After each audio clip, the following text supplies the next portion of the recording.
Hey guys, what's going on? Richie from Photons Across the Air. So I'm going to try to make this a quick review. It's probably not going to be that quick, but this is the Manker E14 II. The original version came out well over a year ago and produced 1600 lumens, and I actually thought about getting that until I found this one. So the version 2 produces 2200 lumens. Now I normally wouldn't make a review of a flashlight that's been out for a couple of years, mainly because no one's really looking for that flashlight anymore, and if anybody is, there's already 10,000 reviews that exist anyways. So if a flashlight's a couple years old, there's really no point in making a video. But this one's only been out for about 5 months now, so that's basically perfect. So Manker claims that this flashlight puts out 2200 lumens. There's actually been reports of this flashlight putting out 2500 lumens, and as high as 2700 lumens if you use 2 of the 30 amp LG HD2 batteries. But this came with a 30 amp battery or a 20 amp battery and a 30 amp pulse battery. So give or take, let's just say this flashlight is producing around 2500 lumens with the cell provided. Now, if that's the case, if this flashlight does produce 2500 lumens, even 2200 lumens, we're just gonna say in the range of 22 to 2500 lumens, that makes this flashlight one of the most powerful EDC flashlights on the planet. Now, I say EDC flashlights, meaning flashlights that are relatively, comparable to these two flashlights. Flashlights that, the body of the diameter of the body and the diameter of the head kind of match up with a little bit of differences between the head. I don't consider a flashlight with a regular 18650 cell and the head being 45 or 55 millimeters to be an exact EDC flashlight. While you can carry those type of flashlights around, I wouldn't consider those EDCs. I would consider EDC flashlights where they have a clip and you can put them, in your side pocket and not really notice that it's there. So EDC range flashlights that are pretty comparable to this flashlight, that can fit in the palm of your hand and really isn't that big. So that, like I said, that's the case. This flashlight may be one of the most powerful flashlights on the planet for this size. At 2700 or 2500 lumens, that is insane. So I opted for the 4XP G3 emitters because I'm more of a cool white person. You can also get the 4 Nichia 219s, I think is what they are, 219C. But you can't get 4 of the neutral white Nichia diodes instead of the 4 Cree XPG3s. But I got these mostly due to the fact that I love cool white tint or color or temperature. So we can't see if we can't get a close-up of the TIR lens. Now this thing produces such an incredible amount of power that this thing heats up very quickly. In fact, this thing literally has maybe a 30 to 40 second runtime on the actual turbo mode. And so because it's more of a safety issue, you never want to have this particular flashlight face down on a piece of wood or something like that, because it could catch something on fire that gets that hot. And especially since the Manker flashlight, or the Manker E14 and the E14 II, do have an electronic switch. A lot of flashlights these days do have electronic switches, and electronic switches can fail. They can accidentally activate. It's actually happened before to me, but not on this particular flashlight. So on this particular flashlight, you never want to have it face down when you have the actual flashlight or the battery in there. Of course, it does have a lockout mode, so you can just twist the head and it won't come on.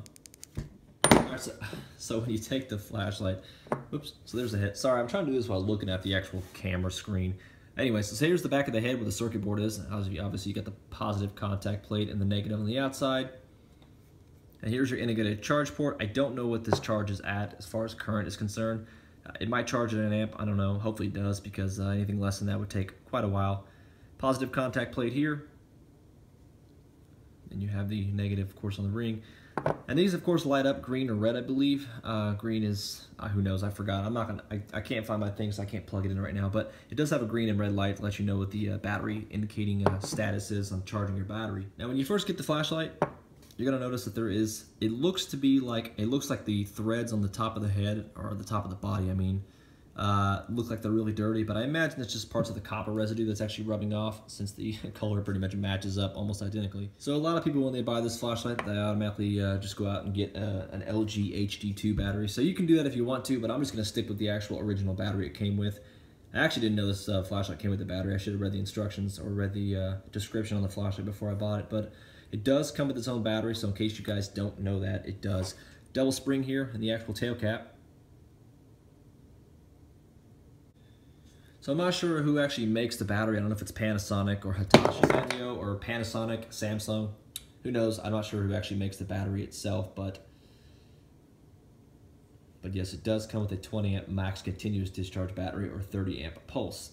So just remember that if you're buying this flashlight, you don't have to actually go out and buy a battery if you're to it. Now, I will say that I have taken these two flashlights outside. I'll show you guys in a video. I've actually got a video of that. I've taken the Clarus XT2CR and the Manker E14 II outside, and I've compared them side by side, and the Manker is obviously way, way, way brighter. Now there is some pros and cons to that, of course. It's great to have a flashlight this size that's smaller than the XT2CR and a lot brighter. I mean, this Manker just completely annihilates the XT2CR on output. However, you can't leave the flashlight on for more than 40 seconds on the turbo mode. Here we go. Okay. So we have two flashlights here, the Clarus XT2CR and the Manker E14 V2. So here's the Clarus XT2CR, and then here's the Manker E14 V2. It just completely washes out the camera. Now I'll switch them so you guys can see Clarus XT2CR and then the Manker E14. So it's a lot of light. That's a lot of light. So I will do them again real quick. We'll shine over there so you can get a better idea because of the darkness. Clarus XT2CR and then the Manker E14 V2.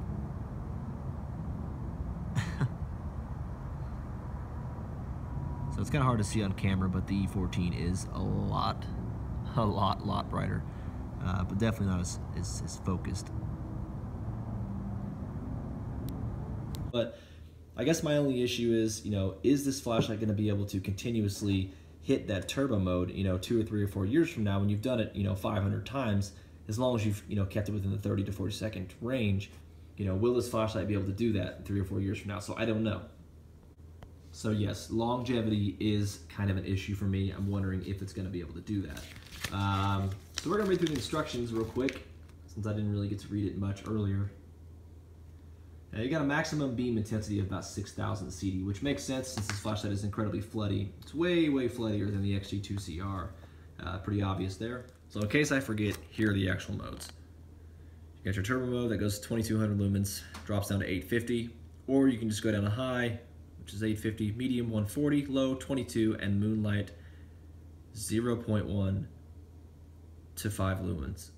So here are the here's the stuff that it comes with. Of course, you got the box that was completely destroyed. That's a messed up box. Got the charge cable, spare O-ring. Of course, you have your pocket clip and your lanyard. Pocket clip, I've heard, is pretty flimsy, and yes, it is. So I'm not going to be using this as my EDC anyway, so it's not really that big of a deal. It's kind of like a just in pressure friends kind of flashlight, so not going to worry about the pocket clip. Holster here. So there are, like I said before earlier, there's some pros and cons. Now we're going to get into the pros.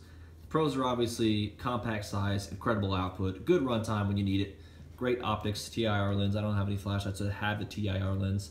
The rubber boot cap, I don't know if I mentioned it earlier, which I didn't.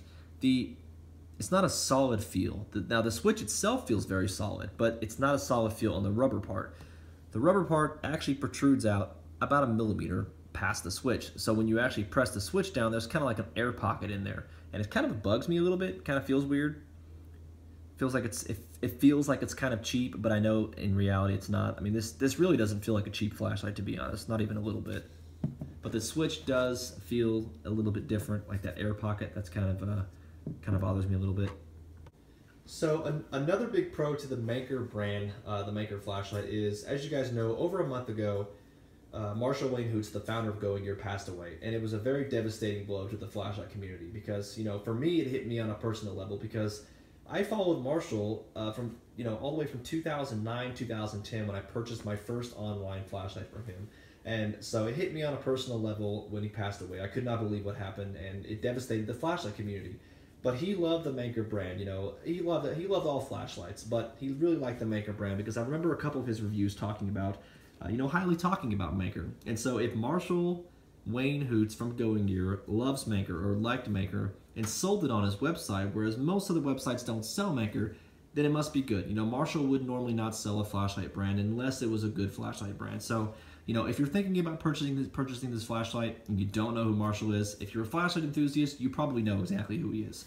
But if you're thinking about buying this flashlight, you definitely should. It's, I recommend getting it. It's a fantastic flashlight. It's incredibly powerful. It's mind-blowing. And it's just a lot of fun. All right, so we are going to do the user interface, or UI, so you guys can see. Oh, whoa. It almost sounds complex. I almost dropped it there. It almost sounds complex, but it's really not.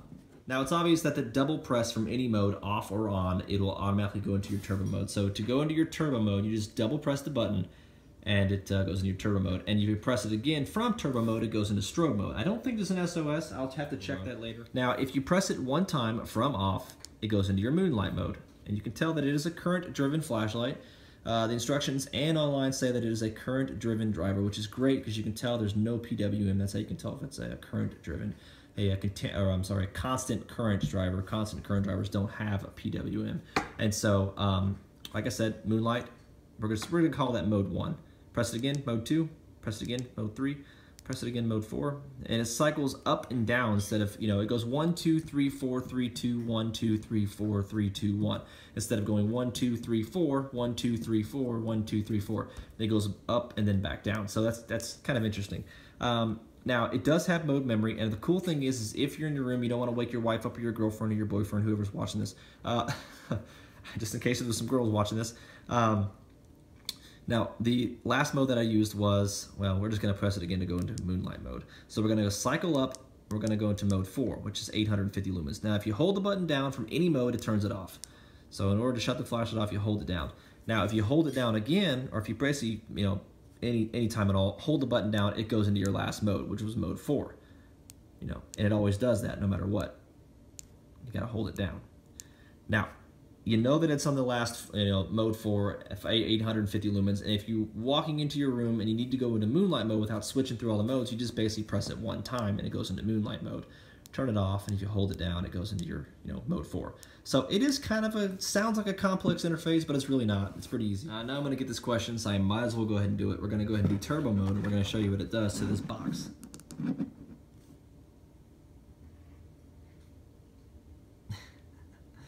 So as you can see, this thing puts off some incredible power. Obviously just burn the box, and the copper is already actually hot, not warm. Well, it's pretty warm. It's not blistering hot, I'll say that. That was 10 seconds, and it got very, very warm. And so another 10, 15 seconds, it would have got really hot. Another 10 seconds after that, blistering hot. So it's really cool that it does that, but you never want to use it all the time. So I was getting ready to finalize the video until I realized there was something else I needed to mention to you guys. There's actually another set of modes you can go into from off position. You press the button one time, and there's basically the lowest mode it goes. There's the 0.1 lumens. Obviously, as you can tell, it's very, very dim. Now, if you press the button 4 times quickly, 1, 2, 3, 4, goes into another set of modes within that medium or within that low mode. And you just cycle through by pressing the button. Now, it looks like on my hand that it's a pretty dramatic difference in output, but it's not. So you keep doing it, and you can choose how low you want that Moonlight mode to be, which is pretty cool.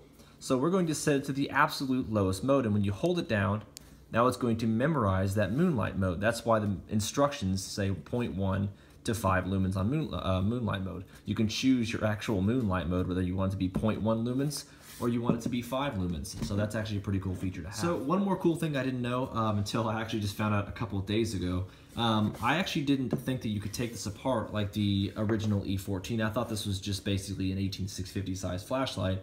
But you can take the E14 V2 apart, and you can turn it into the E14, I guess, if you want to say, or make it as short as the E14. So if you want to use a much shorter version, you can do that. Now, I don't know if you'll get that 2200 lumens on this battery configuration, because I don't know if it's hard to find a 20 amp 18350 or 18340. I'm not 100% familiar with those size batteries. I know all about 16340s, 18650s, 26650s, but I don't know a whole lot about 18350s or 18340s, so I don't know if you can find a 20 amp 18340 battery or one in that size, that basically this size. But if you can, then you should be able to get the 2200 lumens, but if not, the output might decrease. Now it is kind of cool that you can turn this thing into the size of the original E14, but just something to note. You can do that, and I don't know if you'll get the same output if you do that. So yeah, so that's the quick review. I say quick, I don't know how long the video is going to be, but that is the review of the Manker E14 V2 22 to 2500 lumens with the 4 XPG3 emitters. So thank you guys for watching.